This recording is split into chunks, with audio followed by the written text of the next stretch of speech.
personally, what I think, with this is that, they say that the Saints, interestingly enough, are, they're favored in this game. I'm not sure why. I think that the Jaguars ultimately can win this game, a couple of days from now. I think that they obviously handled a team like the Colts. And I mean, the Colts, don't get me wrong, have looked, better than what most would assume, through 6 weeks of the season, but with their record being 500. But the Saints, kind of the same thing. I think that, they could potentially be better or should be.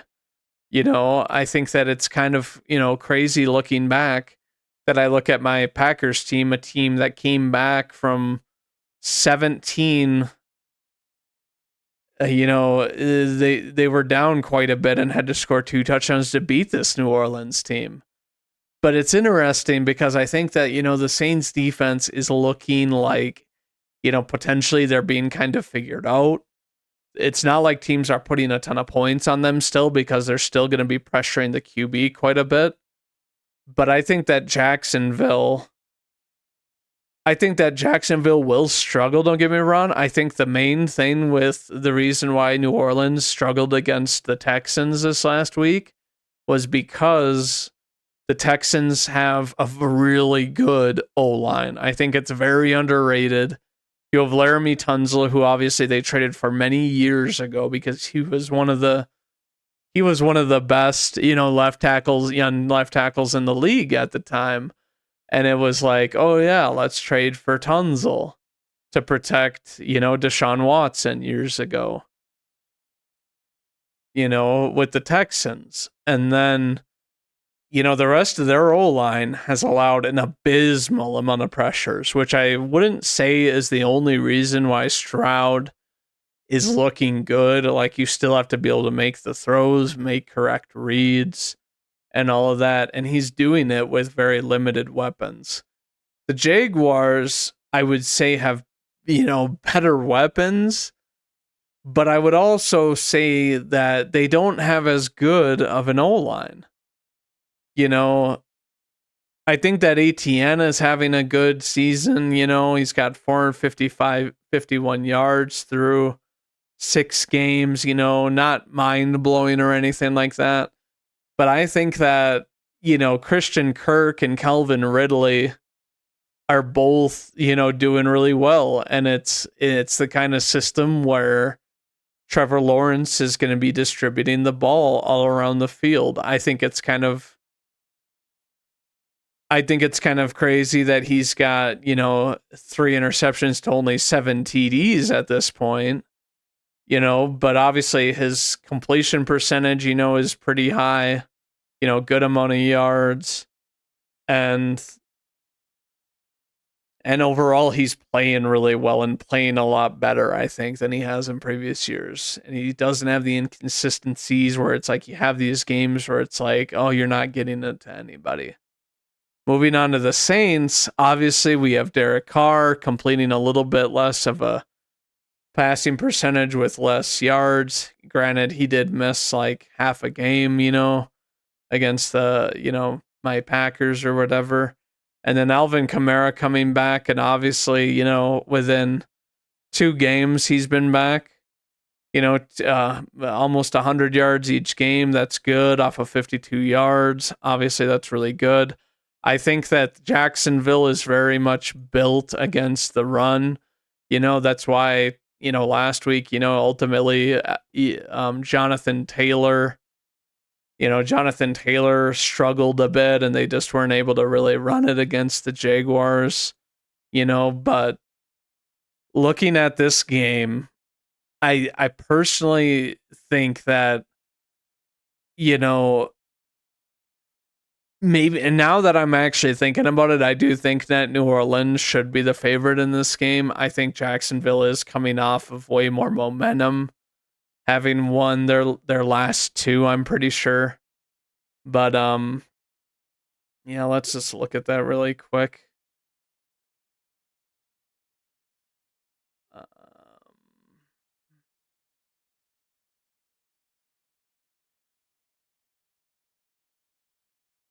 let's just look at their schedule really quick. Um,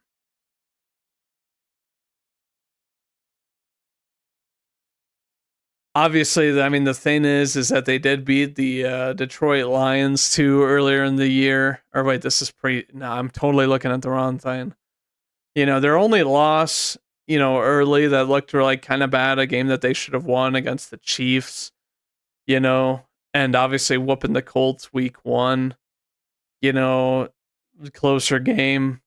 But then they lost to the Texans, and the Texans, this was kind of a coming out game where it's like, goodness, they look really good. But you look at all these running teams, that they've played, and you know, obviously the thing is that the Chiefs are a passing team, and so are the Texans, even though I think that their rookie is really good. But yeah, looking at the Colts, they're a running team. They overall just don't have that it factor in the passing game. And, looking at the Falcons, another running team who obviously the Ritter has it as struggles, but then they have Bijan, who's obviously a beast, and just overall a very good running team. The Bills, I will say, is kind of a crazy thing.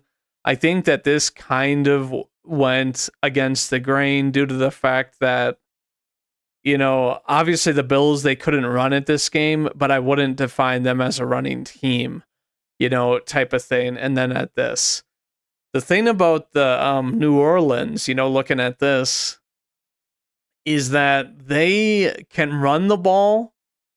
Obviously, they have Taysom Hill, they have Kamara, and then I don't know if they're really incorporating their other guys really that much, with those two guys back because they're the prime weapons in their run scheme type of thing. But New Orleans runs the ball in complements to their pass.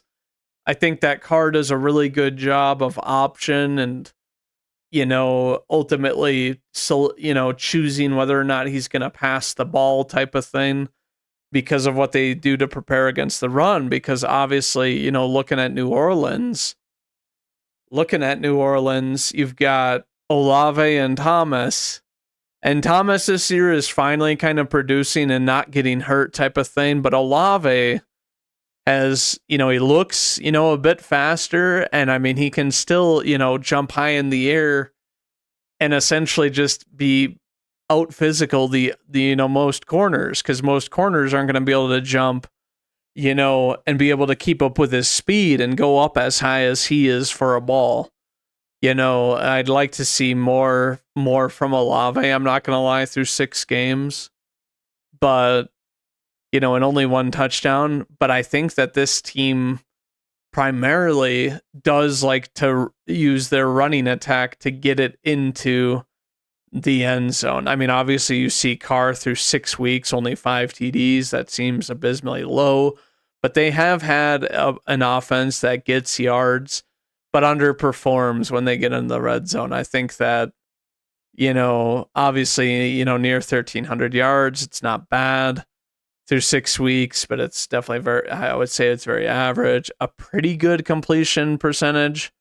Obviously you have, Lawrence, the I feel like, the more percentage it goes above, 65, the more elite you are. Like if you can have 7 out of 10 passes completed, if you're at like 70%, that is the attainable goal. I know a lot of QBs would want higher, but it's just not realistic, but this is a game where I think Jacksonville can come away with the upset. Obviously, it's not even really that much of an upset. They're only, it's said to lose by 1 point, type of thing. But I think that they also have, I think another thing that comes into it is that they have, more reason to try and win this game, because looking at their division, look at the Texans, because obviously the Colts, because obviously the Colts, and then oh my goodness, I'm sorry, I can't remember the other team. Oh, and the Titans don't really throw me as the teams that are going to be competing late in the season. But the way the Texans are and the way that they're being coached, ultimately they're going to lock heads, lock horns with the Jaguars late in the season, But the thing with New Orleans is that obviously, you're coming off of a disappointing loss where it's like, oh, you just can't perform offensively, type of thing. But I really think that Jacksonville pulls up the upset here. I think that, you look at Lawrence and you look at, their team. I think that they had a lot easier of a game on Sunday to win than the Saints. And that also plays a role in a shorter week where I think that with an easier win against the Colts, I think that it's, they're going to be kind of riding that victory into Thursday night. And it's a short turnaround for the Saints, who looked like a disappointing team on Sunday. And they're not really playing that great of football right now. And it's like, I feel like if CJ Stroud was able to do good things against this, the Saints, then I think that the Jaguars can win this game. A point kind of prediction that I want to make here. I'm not going to go and look at the one up above right now. If they did post one, I guess I can't remember it. I think that the Jaguars can score 23 against the Saints 17 is what I would say. Because overall, I think the Saints are like a running team, and the Jaguars seemingly have a formula for stopping the run, against most teams. Teams that are running teams, and then teams that are also, if you don't get any sort of run game going, I think it's going to be very tough on a team that has, clearly had success passing the ball with the Saints, but they ultimately, it's not their bread and butter. It's not what's going to win them games, So yeah, that's my final score prediction for the, Jacksonville visiting New Orleans. On a side note, I will say this. If the Saints get going because of their fans, then it might be a very different story for Jacksonville.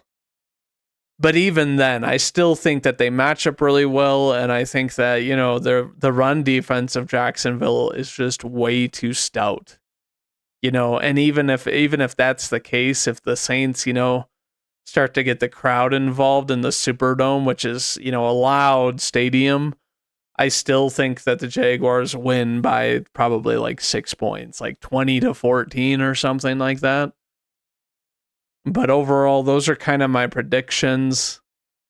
I think that, predicting one score over, the course of the day game, if it was a neutral thing, is kind of odd, but because obviously there's factors that come into it that are out of the control of, and I mean it can sway momentum. But tell me what you think in the comments, and I hope you enjoy this video.